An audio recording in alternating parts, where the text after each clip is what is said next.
नहीं बंटी, ये पाप है। ये पाप नहीं, प्यार है। नहीं बंटी, ये गलत है। मैं किसी और की हो चुकी हूँ। I am married. लेकिन प्यार तो मुझसे करती हो ना, और अब हमें एक होने से कोई नहीं रोक सकता। नहीं बंटी, तुम यहाँ से चले जाओ प्लीज। बंटी, बंटी नहीं बंटी, बंटी नहीं, पाप है Bunty. Cut cut cut cut cut. Shaila, इतना हेजिटेट क्यों हो रही हो? This scene has to be wild, full of passion. Okay, I will try. Lunch time हो गया और एक शॉट भी नहीं हुआ। एक काम करते हैं, लंच के बाद करते हैं। ब्रेक, ब्रेक बोलो। ब्रेक।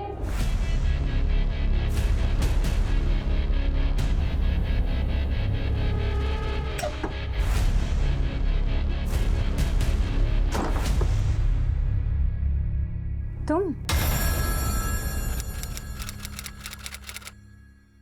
शैला कहाँ है यार? 5 बजे निकल जाऊंगा मैं। एक फिल्म करते ही सब अपने आप को सुपरस्टार समझने लगते हैं। शैला रेडी नहीं है क्या? मेरी मर्जी में जहां भी जाऊं, you can't stop me, okay? तुमने अगर मुझे छोड़ा तो मैं तुम्हारा करियर ही नहीं तुम्हें भी खत्म कर दूंगा। तुम्हारी इतनी औकात। शैला, 1 घंटे से शॉट रेडी है, पूरी यूनिट वेट कर रही है।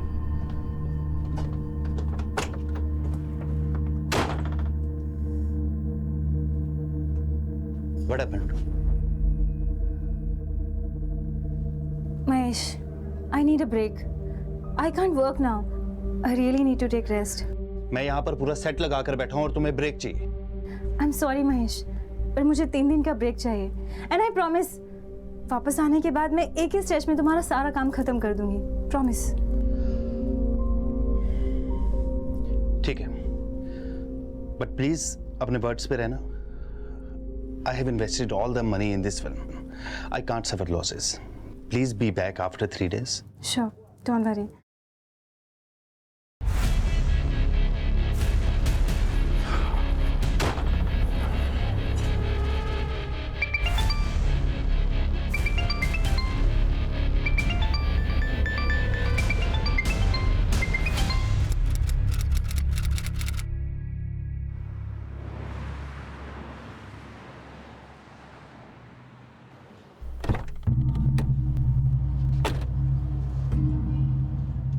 तो आप वो हीरोइन रानी परमार के भाई हैं जिसका वो सिंगर के साथ लफड़ा हुआ था। क्यों, बहन ने फिर से कोई लफड़ा कर दिया क्या?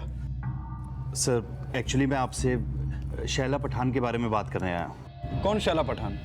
सर, वो मेरी फिल्म की एक्ट्रेस है। मैंने उसे पहली फिल्म बेवफा हसीना में लॉन्च किया था, वो 70s के सुपरस्टार रमेश खत्री जी के साथ। अब ये मेरी दूसरी फिल्म मेरे प्रेयसी में काम कर रही है। नहीं बंटी, ये पाप है। ये पाप नहीं, प्यार है। शैला पठान ने 1 हफ्ता पहले मुझे सेकंड शेड्यूल की डेट्स दी थी।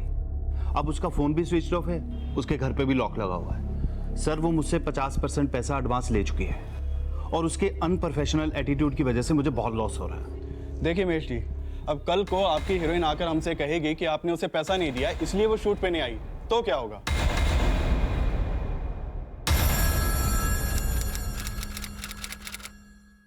अरे मैंने भी उसको बोल दिया, तू एक्टर है तो क्या हुआ, मैं भी रिपोर्टर हूँ।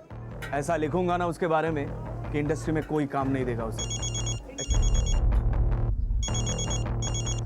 हाँ फरमान भाई बोलो। निसार, मुझे एक आर्टिकल छपवाना है तेरे न्यूज़पेपर में। कैसा आर्टिकल?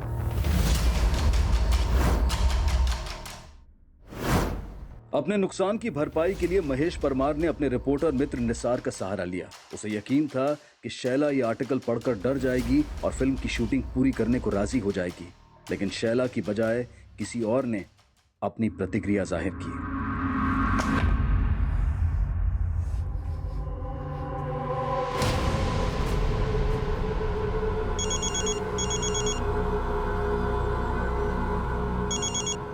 हेलो, ये क्या बकवास लिखी है तूने शैला के बारे में? जो भी लिखा है उसके लिए अगले आर्टिकल में माफी मांग, वरना। एक मिनट, आप है कौन? शैला का अंकल। अंकल? पर शैला है कहाँ? अरे मैं उससे मिलकर सब कुछ क्लियर कर लूंगा। शैला किसी से नहीं मिलना चाहती। हेलो।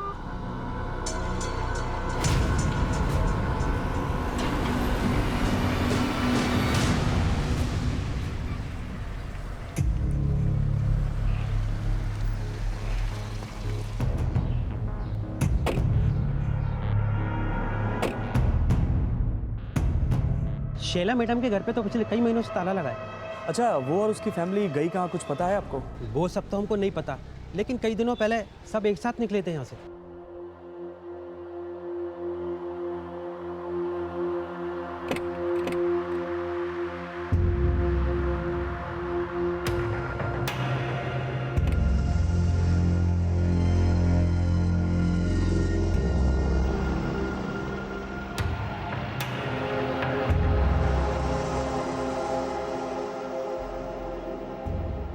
लेकिन आप लोग क्या लगते हैं शैला मैडम के, जो उनके बारे में इतना सब पूछ रहे हैं? मैं प्रेस रिपोर्टर निसार, शैला पठान और उसके फैमिली के बारे में कुछ जानना चाहता हूँ। मैं गौतम वासवानी, इस बिल्डिंग का सेक्रेटरी। बोलिए क्या बात है? दरअसल कल मुझे शैला पठान का अंकल ने फ़ोन किया था। क्या उनका अंकल भी उनके साथ ही रहता है? अंकल नहीं तो। उनके साथ और कौन कौन रहता है? शैला अपनी मदर सानिया पठान और स्टेप फादर तबरेज दुरानी के साथ रहते हैं। फादर और मदर क्या करते हैं उनके? जी इसके बारे में तो मुझे कुछ खास आइडिया नहीं है। उनके भाई बहन भी है ना, वो क्या करते हैं? हाँ, उनकी 2 छोटी सिस्टर्स हैं, शबनम और निखत। शबनम के बारे में तो मुझे कुछ खास पता नहीं है, लेकिन निखत ये शैला की तरह फिल्म इंडस्ट्री में एक्ट्रेस बनना चाहती है।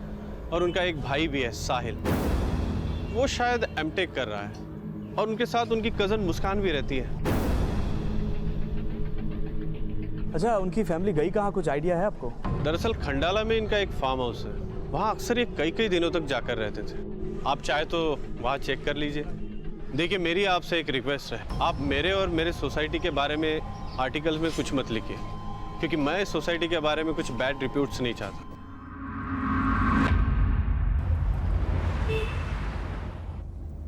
इस एरिया में 3 और 2 BH के फ्लैट्स मिनिमम 6-7 करोड़ के होंगे। वैसे इसके फैमिली के पास इतने पैसे आए कहाँ से? इसके फादर क्या करते थे? आई डोंट नो यार, लेकिन जब मैंने उसे मेरी प्रेयसी फिल्म के लिए साइन किया था, तब उसने मुझे अपने खंडाला वाले फार्म पे बुलाया था और वहाँ पे 2 अरबी लोगों से मिलवाया। Mahesh, he is Tayyab bin and he is Razidul. Nice meeting. ये दोनों बॉलीवुड फिल्म प्रोड्यूस करने में इंटरेस्टेड हैं, सो इफ यू वांट हम इनके साथ में अपना प्रोजेक्ट डिस्कस कर सकते हैं। फिर उसके बाद वो बोली कि उसके साथ अमान खान को फिल्म करने के लिए मैं कन्विंस करूँ। मैंने शैला को बोला कि एक बार मेरी ये फिल्म कंप्लीट हो जाए, उसके बाद मैं उनकी फिल्म के बारे में सोचूं। अच्छा, तू तो उनके खंडाला वाले फार्म हाउस पे गया था ना? बिल्डिंग सेक्रेटरी भी कह रहा था कि वो लोग वहीं रह सकते हैं। एक बार चल के देखे, शायद वही हो।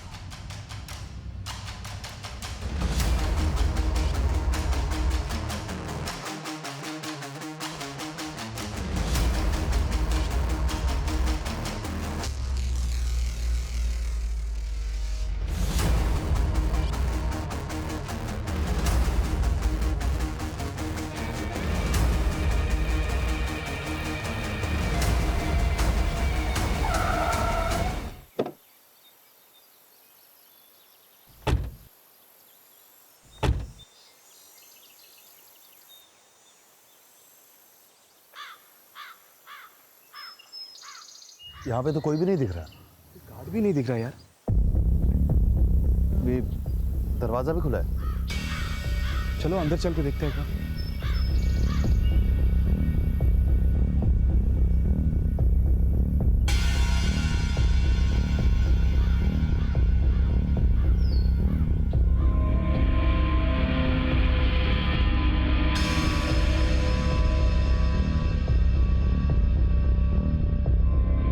कोई है?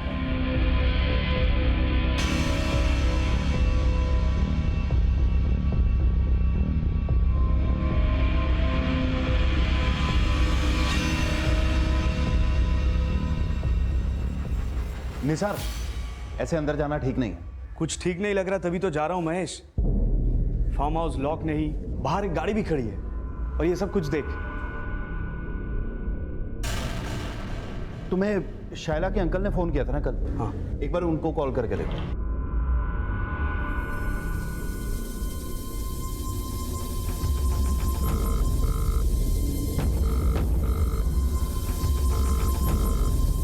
फोन नहीं उठा रहे यार। महेश, ये शैला और उसकी फैमिली के गायब होने का कुछ तो लफड़ा लगता है। ऊपर से अंकल भी फोन नहीं उठा रहे। मेरे प्रोडक्शन मैनेजर के पास शैला के ड्राइवर का नंबर है। शैला के ड्राइवर को पता होगा कि उसके अंकल कहाँ रहते हैं।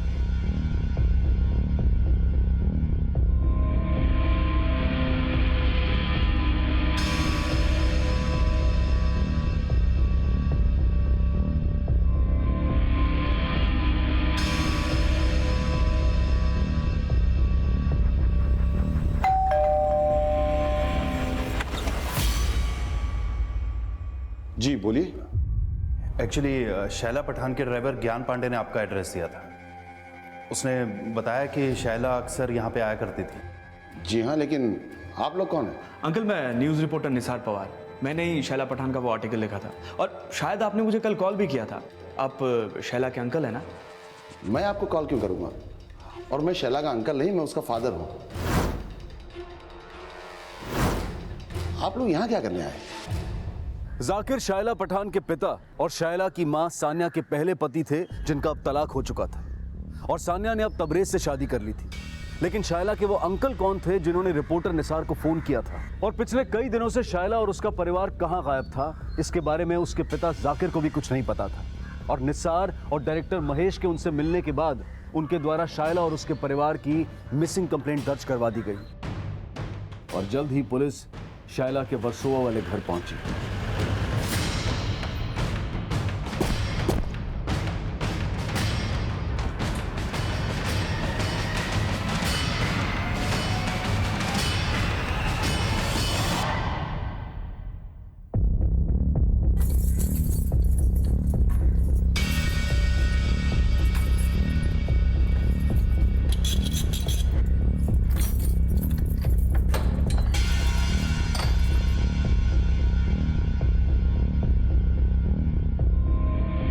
पूरे घर की अच्छे से तलाशी लो।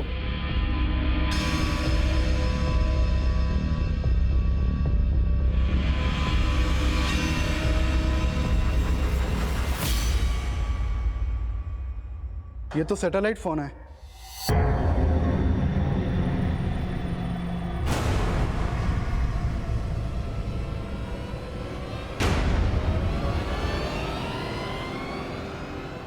जाकिर जी, आप बता सकते हैं ये उर्दू में क्या लिखा है? सर, ये किसी असामाजिक संगठन से रिलेटेड डॉक्यूमेंट्स हैं।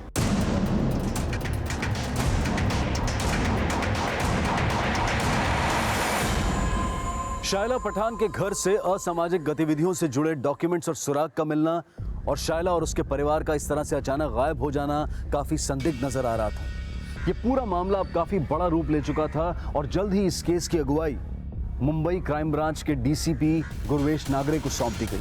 शैला पठान के वर्सोवा वाले फ्लैट से जो असामाजिक गतिविधियों के डॉक्यूमेंट्स मिले थे, उसके फोटोग्राफ्स और वो सैटेलाइट फोन तुरंत नेशनल इंटेलिजेंस एजेंसी एनआईए को भेज दो। वो लोग सैटेलाइट से इनकरप्टेड डेटा को डीकोड करेंगे। अपने सोर्सेज से पता करो ये शैला पठान और उसकी फैमिली वाकई किसी असामाजिक ऑर्गेनाइजेशन से रिलेटेड है या नहीं। और वो डायरेक्टर महेश परमार, उसने कहा था कि शैला ने उसे 2 अरबी इन्वेस्टर से मिला था। क्या नाम था उनका? He's Tayyab bin and he's Razidul. Nice meeting. Tayyab bin और रजिदुल। लेकिन उस महेश परमार ने बताया कि वो उनसे सिर्फ एक बार मिला था, इसलिए उनके बारे में कुछ ज़्यादा जानता नहीं है। दामले, इस शैला पठान की पूरी फैमिली गायब है। उसके कॉल रिकॉर्ड निकालो, हो सकता है कि उससे कुछ मिल जाए। और ये रिपोर्टर निसार, उसने कहा था कि शैला के किसी अंकल ने उसे कॉल किया था। पता करो कौन से नंबर से उसे कॉल आया था। सर, शैला पठान के बॉयफ्रेंड सलीम खान को बुलाया है। गुड। सर, एक्चुअली वो शैला कह रही थी कि वो अपनी फैमिली के साथ दुबई शिफ्ट होने वाली है। इस बात पे मैं थोड़ा अपसेट हो गया और सर गुस्से में वो सब कुछ निकल गया। मेरी मर्जी में जहां भी जाऊं, you can't stop me, okay? तुमने अगर मुझे छोड़ा तो मैं तुम्हारा करियर ही नहीं तुम्हें भी खत्म कर दूंगा। दुबई में कहाँ शिफ्ट होने वाली तो कुछ बोला था? नहीं सर, इस बारे में तो उसने कुछ नहीं बताया। उस बारे में नहीं बताया, लेकिन इस बारे में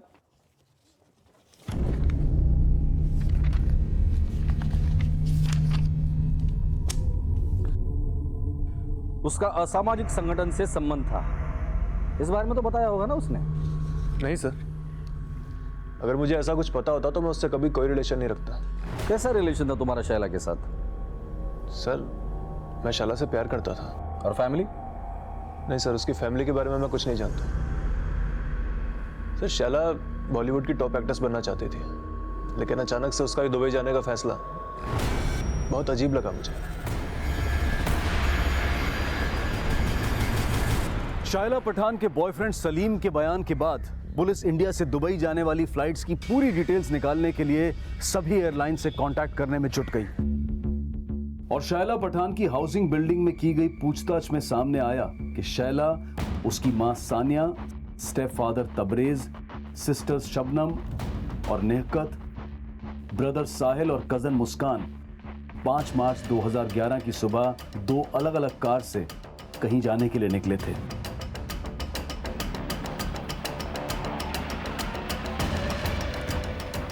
लेकिन सलीम के कॉल रिकॉर्ड्स के मुताबिक वो 5 मार्च 2011 को शैला या उसके परिवार के साथ नहीं था, जबकि शैला का फोन 5 मार्च की रात खंडाला में बंद हुआ था, जहां उनका फार्म हाउस था।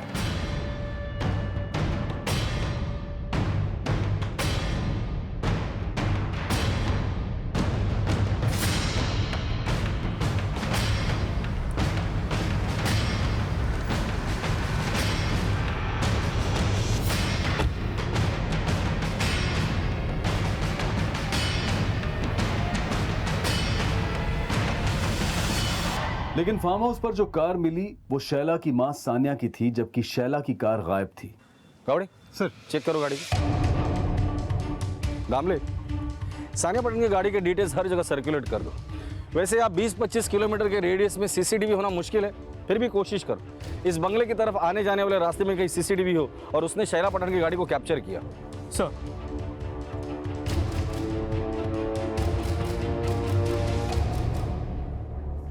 पूरे घर की तलाशी लो, एक भी कोना बचना नहीं चाहिए। दामले, यहाँ कुछ तो हुआ है और जिसने ये सब कुछ किया बहुत होशियारी से किया है।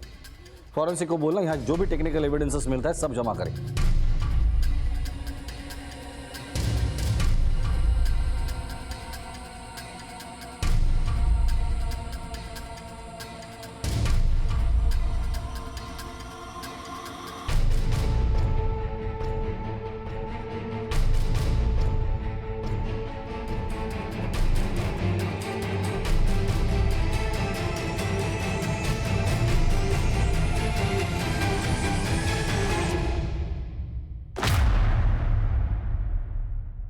सर, मैं इस लड़के को नहीं जानता, शायद शैला का दोस्त हो। शैला आपकी और सानिया की बायोलॉजिकल डॉटर थी। शैला की बाकी के भाई बहन क्या वो भी आपके और सानिया के? जी नहीं सर। सर, शैला और शबनम ये दोनों मेरी बेटी हैं। निखत और साहिल उसके दूसरे हस्बैंड्स हैं। और ये है मुस्कान, ये सानिया की आपा की बेटी है। उसके वालिद का इंतकाल हो गया तो तब से इन्हीं के साथ रहती। लेकिन ये तबरेज, ये तो काफी जवान लगता है। फिर ये निखत और साहिल? नहीं सर, निखत और साहिल ये तबरेज की नहीं, इरफान शेख की औलाद है। हमारे तलाक के बाद सानिया ने इरफान से शादी कर ली थी और काफी समय पहले उसका भी इंतकाल हो गया। वैसे आपका और सानिया का तलाक क्यों हुआ था? सर, इरफान और मैं बहुत अच्छे दोस्त थे, पर उसका और सानिया का, लेकिन शैला का मुझसे बहुत अच्छा लगाव है और वो अक्सर मुझसे मिलने आया करती।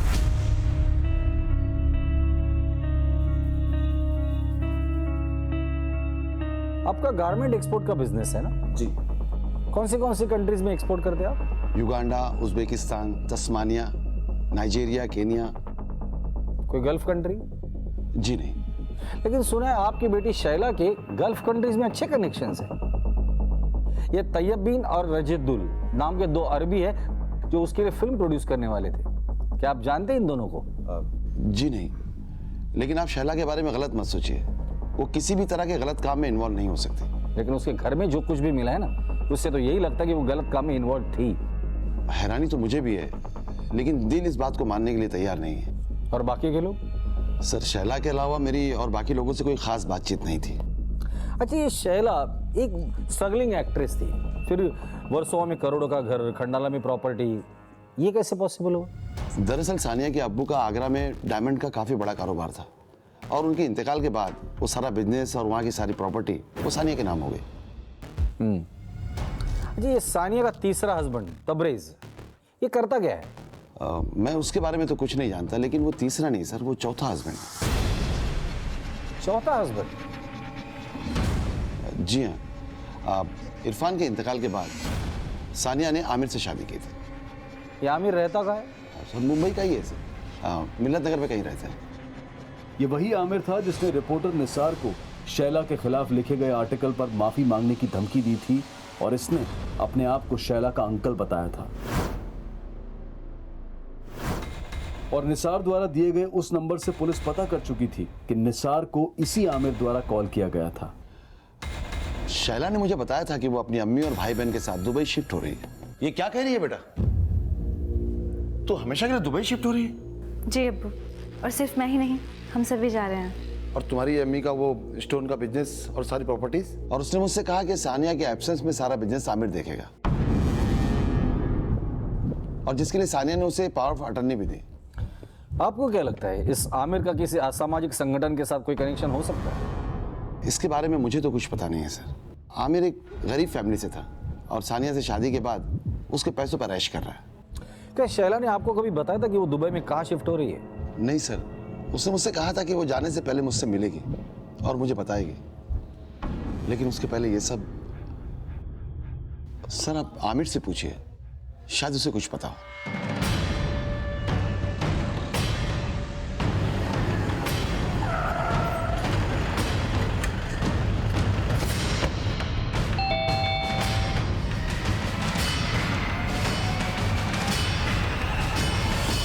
सर मैंने उस रिपोर्टर को कोई धमकी नहीं दी, बस इतना कहा कि वो शैला के बारे में गलत ना लिखे। शैला और उसके बाकी के परिवार वाले किधर है? मुझे नहीं पता सर। अच्छा एक बात बता, ये शैला की माँ सानिया, उसने अपना बिजनेस प्रॉपर्टी सबकी पावर ऑफ अटर्नी तुझे दे दी थी। तेरा ये मिल्लत नगर वाला बुटीक वो भी उसने तेरे नाम पे किया था, तुम दोनों का डिवोर्स होने के बाद। ऐसा क्यों? क्योंकि सर सानिया मुझ पर भरोसा करती थी। भले ही हमारा डिवोर्स हो गया, लेकिन वो आज भी मेरी कद्र करती है। कद्र करती थी या तेरा खौफ था उसके दिल में? नहीं सर। ये असामाजिक ऑर्गेनाइजेशन के साथ किसका संबंध था, तेरा या उनका? मुझे नहीं पता सर, आप तबरेज का पता कीजिए, वो अच्छा आदमी नहीं था। क्या करता था? कश्मीर में एक एनजीओ चलाता था। कश्मीर में? जी सर, तबरेज कश्मीर से है। कश्मीर में कहां से? इस बारे में मुझे कुछ नहीं पता सर। सानिया का चौथा शौहर तबरेज, जो कि सानिया से उम्र में तकरीबन 20-21 साल छोटा था, वो कश्मीर में कोई एनजीओ चलाता था और इस इंफॉर्मेशन ने पुलिस को चौकन्ना कर दिया। जल्द ही यह भी सामने आ गया कि 5 मार्च 2011, जिस दिन से शैला और उसके घर वालों का फोन बंद था, तब से उन्होंने इंडिया से दुबई तो क्या, किसी भी देश में जाने के लिए कोई हवाई सफर नहीं किया था। तब शैला और उसकी फैमिली कहां थी? और अगर 5 मार्च 2011 को शैला अपने परिवार के साथ खंडाला वाले फार्म हाउस पर गई थी, तो फिर अचानक गायब कहां हो गई? और अगर सानिया की कार फार्म हाउस पर थी, तो फिर शैला की कार कहां थी? चौतरफा छानबीन के बावजूद फैमिली की कोई भी लीड पुलिस को नहीं मिल पा रही थी, और ना ही उन 2 अरब इन्वेस्टर्स के बारे में कोई इंफॉर्मेशन मिली थी जो शैला के फार्म हाउस पर देखे गए थे। और अब यह अंदाजा भी लगाया जा रहा था कि कहीं शैला और उसके घर वाले तबरेज के साथ कश्मीर में ना हो। लेकिन कश्मीर में तबरेज कहाँ रहता है, कौन सी एनजीओ चलाता है, इसके बारे में कोई जानकारी नहीं मिल पाई थी, और ना ही एनआईए के द्वारा उनमें से किसी के भी उन असामाजिक संगठनों से जुड़े होने का कोई क्लू मिला था। और अब सानिया के पहले और तीसरे शौहर जाकिर और आमिर के भी कॉल रिकॉर्ड्स और एक्टिविटीज में उस असामाजिक संगठन के साथ कनेक्शन होने का पता लगाया जा रहा था। लेकिन आमिर के साथ की गई पूछताछ में पुलिस ये पता लगाने में कामयाब हो गई कि खंडाला के फार्म हाउस से मिले फोटोग्राफ्स में शैला के साथ वो अनजान शख्स नितिन शाह था, और जल्द ही उसे पूछताछ के लिए बुलाया गया। सर एक वक्त था जब शैला और मैं अच्छे दोस्त हुआ करते थे, लेकिन काफी समय से हम दोनों के बीच में कोई कांटेक्ट नहीं है। अच्छा, पर हमने तो सुना कि तुम और शैला शादी करने वाले थे और शादी के बाद दुबई सेटल होने का प्लान था। सर ऐसा शैला सोचती थी कि मैं उससे शादी करूंगा, लेकिन बहुत ही जल्द मुझे उसकी असलियत पता चली। असलियत? कैसी असलियत? सर करीब 1 साल पहले मेरी और शैला की मुलाकात एक पेस्ट्री पार्टी में हुई थी, और फिर हम दोनों काफी मिलने जुलने लगे।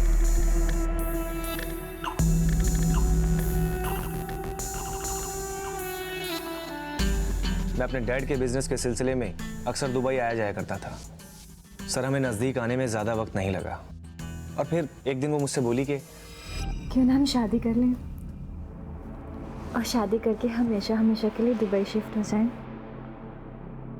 क्यों, फिल्म इंडस्ट्री से मन भर गया? आजकल अच्छे टैलेंट की कदर ही कहाँ है। सोचा था सुपरस्टार रमेश खत्री के साथ फिल्म करके किस्मत बदल जाएगी, पर कोई जादू हुआ ही नहीं। सर जादू तो वो मुझ पे चलाना चाहती थी, लेकिन उससे पहले ही मुझे पता चल गया कि वो मेरे साथ ही नहीं बल्कि और कई लोगों के साथ हम बिस्तर होती थी। She is an escort. कई कई दिन घर से गायब रहती। मैं फोन करता तो कोई रिप्लाई नहीं देती, क्योंकि सर उसके कई कस्टमर थे जो कि एक बी ग्रेड एक्ट्रेस को एक रात गुजारने के लिए लाखों रुपए देते थे। तो जाहिर सी बात है तुम भी उसी मतलब से उसके करीब आए होगे। सर मतलब तो उसे मुझसे था, मेरी दौलत से था, मुझे लूटना चाहती थी, लेकिन वो मुझे झांसे में फंसाती उससे पहले मेरे दोस्त ने मुझे सारी सच्चाई बता दी। क्या क्या सच्चाई पता चली तुम्हें? सर मैंने भी न्यूज़ पे सुना कि उसके और उसके परिवार के असामाजिक संगठनों से कनेक्शन है। ये सब उसकी असलियत है या नहीं ये मुझे नहीं पता। नितिन के अलावा शैला के बॉयफ्रेंड सलीम ने अपने स्टेटमेंट में कहा था कि शैला दुबई जाने वाली थी। एक्चुअली वो शैला कह रही थी कि वो अपनी फैमिली के साथ दुबई शिफ्ट होने वाली है। सानिया के 2 हस्बैंड जाकिर और आमिर ने भी ये बात कबूली है कि पूरी फैमिली दुबई जाने वाली थी। इन दामले, सोचने वाली बात यह है कि इस पूरी फैमिली का दुबई शिफ्ट होना और इनके घर में मिले असामाजिक गतिविधियों से रिलेटेड डॉक्यूमेंट्स का आपस में क्या कनेक्शन हो सकता है। एनआईए को इनके खिलाफ कोई सबूत नहीं मिला और वो सैटेलाइट फोन, उसमें भी कोई डेटा नहीं था। तो फिर पॉसिबिलिटी ये भी बनती है कि कोई इस फैमिली को फंसाना चाहता हो और इस फैमिली को गायब करने के पीछे किसी का कोई मोटिव हो। इन दैट के सबसे ज्यादा फायदा आमिर का हो सकता है, लेकिन कल्प्रिट जाकिर भी हो सकता है या फिर शैला के 2 बॉयफ्रेंड भी। इन सब पे नजर रखो। दामले, एक टीम को आगरा भेजो। ये सानिया वहाँ डायमंड बिजनेस से रिलेटेड थी, हो सकता है वहां से कोई लीड मिल जाए। और इनके वर्षों वाले घर में काम करने वाले ड्राइवर, मेड और दूध वाला, इनसे पूछताछ करो। सर, शैला और उसकी फैमिली के अचानक गायब होने का राज पता करने के लिए मुंबई, खंडाला से लेकर आगरा और कश्मीर तक छानबीन की जा रही थी और पुलिस को पता चला कि शैला के ड्राइवर ज्ञान पांडे के अलावा उनकी फैमिली का एक और ड्राइवर हुआ करता था, मंगत, जिसने 5 मार्च 2011 से काफी समय पहले ही काम छोड़ दिया था। तुम सानिया को अच्छे से जानते थे, उसका ड्राइवर थे। वो तुम्हें कभी ऐसी जगह पे ले गई थी जो तुम्हें अजीब लगी हो? साहब, सानिया मैडम तो नहीं, लेकिन उसकी बेटी शबनम हमेशा मेरे को इधर उधर लेकर जाती थी। इधर उधर मतलब? दरअसल शबनम मैडम को नशे का लत था और वो मुझको रात रात में नागपाड़ा, बांद्रा, खार में चरसियों के अड्डों पर ले जाती थी और बहुत सारा ड्रग्स लेती थी और मुझसे कहती थी कि इसके बारे में उसके घर वालों को ना बताऊं। साहब, वो बहुत बिगड़ैल थी और नशे के लिए तो किसी के साथ भी। उसके बाकी भाई बहन साहिल, निकत और मुस्कान, इनके बारे में क्या जानते हो? साहब, मुस्कान मैडम उनकी सगी नहीं थी। सब लोग उनके साथ नौकरों जैसा बर्ताव करते थे साहब, पर मेरे को लगता है मुस्कान मैडम उनकी आवभगत करते करते तंग आ गई थी। निखत और साहिल का स्वभाव कैसा था? वो दोनों तो ठीक थे। साहिल साहब पढ़ रहे थे और निखत मैडम शैला मैडम की तरह एक्ट्रेस बनना चाहती थी। 5 मार्च को वो लोग वर्सोवा से निकले। उसके पहले तुमने घर में कुछ नोटिस किया जो तुम्हें अजीब लग रहा हो? साहब, ऐसा तो कुछ याद नहीं, लेकिन हाँ, 5 मार्च से पहले फरवरी में 4 दिन के लिए ये लोग खंडाला गए थे। सानिया मैडम मेरे को बोली 4 दिन के लिए तेरी छुट्टी, लेकिन मैंने ठीक से गिना नहीं शायद, और चौथे ही दिन मैं वहाँ काम करने पहुँच गई। मैंने 3-4 बार बेल बजाई, फिर मेरे को याद आया कि वो चौथा ही दिन था।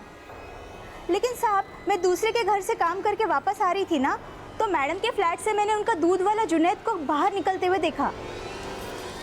साहब, अगले दिन ये बात मैंने सानिया मैडम को बताई। मेरे को लगा कि कुछ चोरी वोरी के इरादे से वो आया हो, लेकिन मैडम मेरे को बोली कि ये बात किसी को मत बताना, मैं देख लूंगी। एक दूध वाला इनकी गैर मौजूदगी में इनके घर से बाहर निकलता है। उसके खिलाफ पुलिस एक्शन लेने के बजाय सानिया अपनी मेड शांति को चुप रहने के लिए कहती है।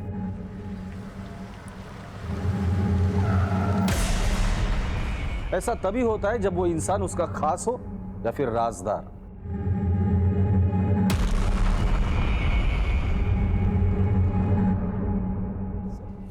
साहब, साहब, साहब, साहब, साहब, साहब, साहब, साहब, मेरे कुछ नहीं किया साहब। शैला पठान के फैमिली के गैर मौजूदगी में उसके घर में क्या करने गया था? चोरी करने गया था? नहीं साहब, मैं तो वहाँ दूध की डिलीवरी करने गया था साहब। घर के बाहर ताला लगा हुआ था और तू डिलीवरी करने गया था दूध की? नहीं साहब, उस दिन घर पर ताला नहीं था, अंदर सानिया मैम थी।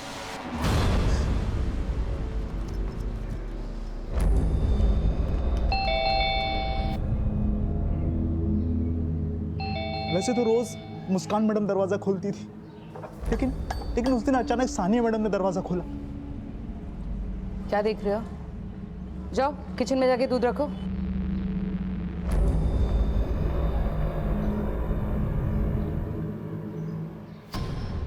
और जैसे ही मैं किचन के अंदर गया, सानिया मैडम पीछे से आई और मुझसे बोली कि घर पर कोई नहीं है। तो क्या? इतने इशारे भी नहीं समझता? वैसे तो हर समय घूरता रहता है। नहीं मैम। शर्मा मत।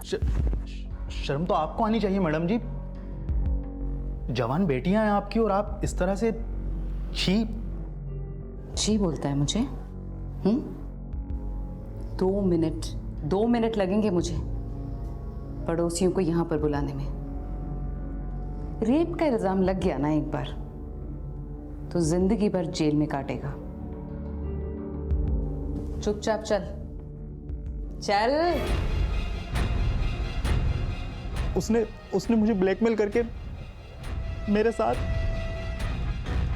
साहब अपनी हवस पूरी करने के बाद वो बोली कि मैंने उसका रेप किया है और अगर मैंने उसकी बात नहीं मानी तो वो मुझे साहब जब तक उसके परिवार के लोग नहीं आ गए वहां पर तब तक मुझे जबरदस्ती वहां रहना ही पड़ा। हमसे बचने के लिए कोई कहानी तो नहीं सुना रहा है? नहीं साहब, ये बात सच्ची है। अगर ये दूध वाला जुनैद सच बोल रहा है तो हो सकता है उसी ने सानिया से बदला लेने के लिए सानिया और उसके पूरे परिवार को गायब कर दिया। दामले, सोचने वाली बात यह है कि शैला की मां सोनिया, उसका चौथा पति तबरेज, उससे उम्र में कम से कम 20-21 साल छोटा होगा। उसके बावजूद उसने दूध वाले जुनैद के साथ वो सब कुछ किया। तो हो सकता है कि उसका कोई सीक्रेट लवर भी हो और इस सीक्रेट लवर का किसी असामाजिक संगठन। शैला एस्कॉर्ट सर्विस से जुड़ी थी और शबनम ड्रग एडिक्ट। ये पूरी फैमिली ही टेढ़ी है, लेकिन फिर भी ये समझ में नहीं आ रहा कि ऐसा क्या हुआ होगा कि उन्हें एक असामाजिक संगठन से जुड़ना पड़ा और उसके बाद वो सब फरार हो गए। लफड़ा तो बहुत बड़ा होगा, इसलिए तो पूरी फैमिली गायब है। या फिर ऐसा भी हो सकता है कि फैमिली में से किसी एक आदमी ने इन सबको गायब किया है। सबकी कमजोरियां तो पता चल गई, लेकिन इस मुस्कान, इसकी कमजोरी पता नहीं चली। और सुना है कि ये मुस्कान पूरी फैमिली से बहुत नफरत करती थी। दामले, कि इस मुस्कान ने तो। पुलिस ने हर सस्पेक्ट को खंगाला। आगरा, कश्मीर, खंडाला, मुंबई, फैमिली के उस असामाजिक संगठन से कनेक्शन से लेकर नफरत, दुश्मनी, लालच, आपराधिक साजिश, हर एंगल को खंगाला गया, लेकिन शैला और उसके परिवार की कोई लीड नहीं मिली। पुलिस को शैला पठान की फैमिली के गायब होने का साफ मकसद समझ में नहीं आ रहा था। शैला पठान और उसकी फैमिली को गायब हुए 6 महीने बीत चुके थे, लेकिन अब तक कुछ हासिल नहीं हुआ था।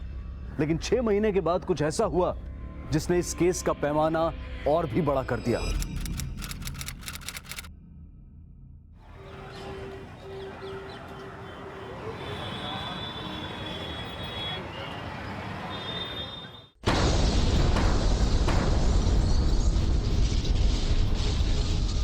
सितंबर 2011 को दिल्ली के भीड़-भाड़ वाले इलाके में हुए इस बॉम्ब विस्फोट में 15 लोग मारे गए और 80 से ज्यादा लोग घायल हुए। और विस्फोट के चंद घंटों बाद ही एक ईमेल के द्वारा इस ब्लास्ट की जिम्मेदारी उस असामाजिक संगठन द्वारा ली गई जिनसे शैला और उसके परिवार का कनेक्शन होने का शक खड़ा हुआ था। और एनआईए के ऑफिसर धर्मेश कटारिया को इस ब्लास्ट की जांच सौंपी गई और जल्द ही वो आईपी एड्रेस ट्रैक कर लिया गया जहां से वो संदिग्ध मेल भेजा गया था। वो मेल कश्मीर के एक साइबर कैफे से भेजा गया था जहां पर एनआईए ने रेड मारी और कई संदिग्धों को गिरफ्तार किया। और उसी एरिया से पुलिस ने एक अज्ञात कार भी बरामद की और पाया गया कि ये कार मुंबई के वर्सोवा एड्रेस पर शैला पठान के नाम रजिस्टर्ड थी। ये वही कार थी जिसमें 5 मार्च 2011 को शैला को अपनी फैमिली के साथ कहीं जाते हुए देखा गया था।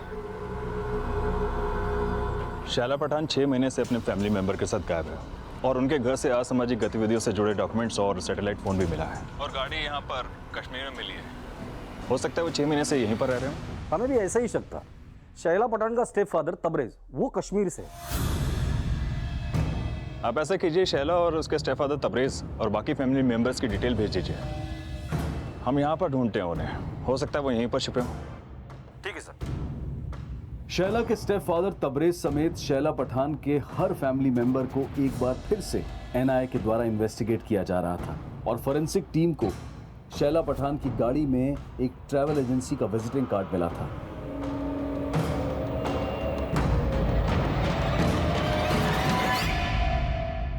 और जब उस ट्रैवल एजेंसी से पूछताछ की गई तो सामने आया कि उस एजेंसी के एक ड्राइवर गणेश को 7 मार्च 2011 को शैला के स्टेप फादर तबरेज ने शैला की कार को खंडाला से कश्मीर ले जाने के लिए हायर किया था, जिसके बाद उस ड्राइवर गणेश से पूछताछ की गई और कई जानकारियां सामने आई। खंडाला से शैला पठान के कौन कौन से फैमिली मेंबर्स को लेकर तो कश्मीर गया था? साहब मेरे साथ तो कोई नहीं था साहब, पर तबरेज सेठ और उनका दोस्त दूसरी गाड़ी में मेरे साथ साथ चल रहे थे। कौन दोस्त? वो तो मैं नहीं जानता साहब, पर जब आगरा पहुंचकर मेरी गाड़ी पंचर हुई तब मैंने तबरेज सेठ के साथ उनको देखा था।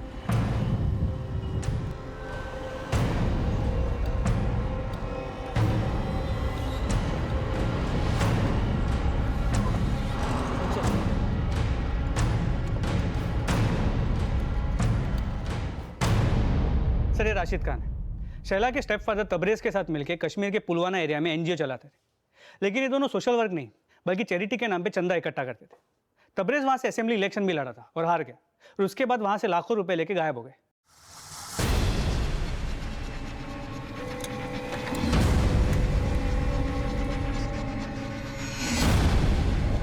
क्या यही आदमी था? हाँ साहब यही था वो। इसका मतलब शैला की फैमिली अब कहाँ है? ये या तो तबरेज तो फिर ये राशिद ही बता सकता है।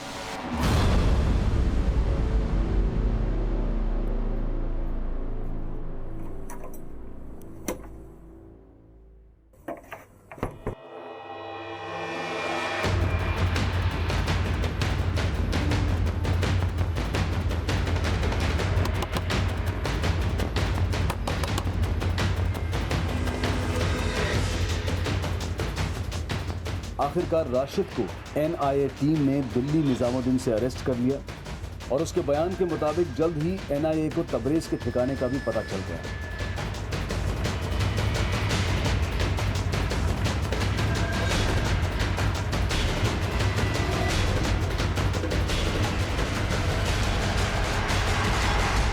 और एनआईए ने शैला पठान के स्टेप फादर तबरेज को पूछताछ के बाद मुंबई पुलिस के हवाले कर दिया।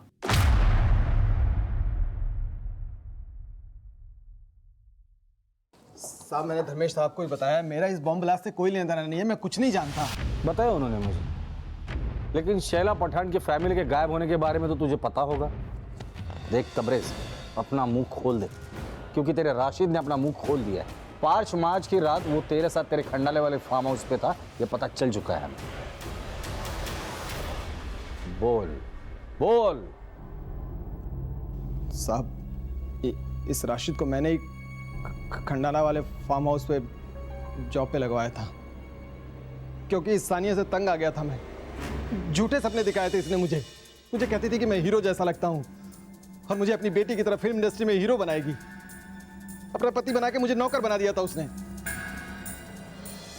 मुझसे शादी करने के बाद उसने अपने ड्राइवर मंगत की भी छुट्टी कर दी और मुझे ड्राइवर ही नहीं बल्कि डिलीवरी बॉय बना दिया था। इतना ही नहीं सर, मुझे शौहर बनाकर उसने पावर ऑफ अटर्नी अपने तीसरे पति आमिर के नाम कर दी। पानी नाक के ऊपर हो गया था सर, इसलिए 5 मार्च की रात को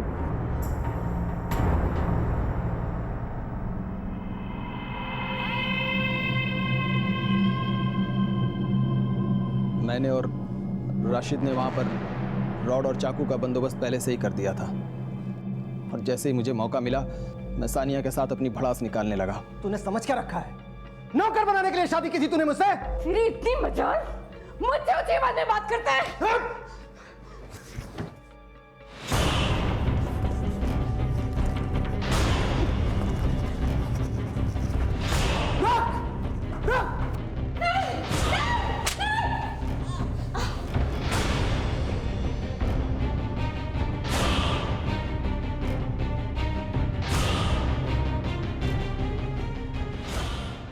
सबको मारने के बाद हमने उनकी लाश को गद्दों से ढककर पत्थर से ढक दिया था, ताकि कुत्ते भी उनके स्मेल से पता न लगा सके कि हमने उन्हें कहाँ दफन किया है। उसके बाद हम लोग मुंबई आ गए। मुंबई में हम 2 दिन रहे और हमने वहाँ से सारे जेवर और कैश गायब कर दिए। साहब, वो फिर हमको याद आया कि फार्म हाउस की दीवार पर खून के धब्बे रह गए हैं। हम वापस फार्म हाउस गए। खून के धब्बे मिटाने के लिए हमने आग से जलाकर दीवार को काला कर दिया और शैला की गाड़ी को ले जाकर कश्मीर में डंप कर दिया। आप लोगों को भटकाने के लिए हमने सानिया के घर में वो सैटेलाइट फ़ोन और कागज़ रख दिया। अगर आप लोग को वो ट्रैवल एजेंसी का पता नहीं चलता तो आप लोग हमें कभी नहीं पकड़ पाते साहब। गलत फहमी है तेरी। आज तक जुर्म कभी ना छिपा है ना छिपेगा।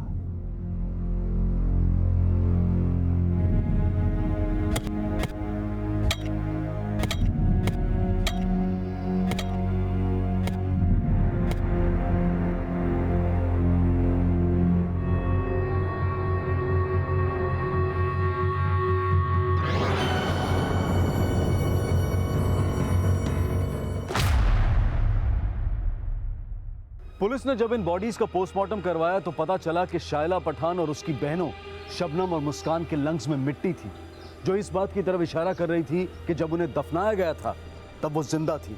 लेकिन इस परिवार को जिंदगी से रुखसत करने वाला तबरेज भले ही कितना बड़ा अपराधी हो, पर सच्चाई ये भी है कि शैला की मां सान्या ने अपनी जिंदगी में खुद इन अपराधों को न्योता दिया और अपने परिवार को एक लापरवाह परवरिश, ऐसी लापरवाह परवरिश कि ना तो परिवार में से किसी को सही और गलत की परवाह थी और ना ही कभी उन्हें इस बात का एहसास हुआ कि उनका ये लापरवाह रवैया कब तबरेज जैसे अपराधियों को उनकी जिंदगी को तबाह करने के लिए उकसा देगा। अब मैं अनूप सोनी आपसे विदा लेता हूं। फिर मुलाकात होगी अगले एपिसोड में एक और चौंका देने वाले केस के साथ। तब तक अपना और अपने परिवार का ख्याल रखें और देखते रहें क्राइम पेट्रोल सिटी क्राइम्स। सबक एक को सीख हम सबको। जय हिंद।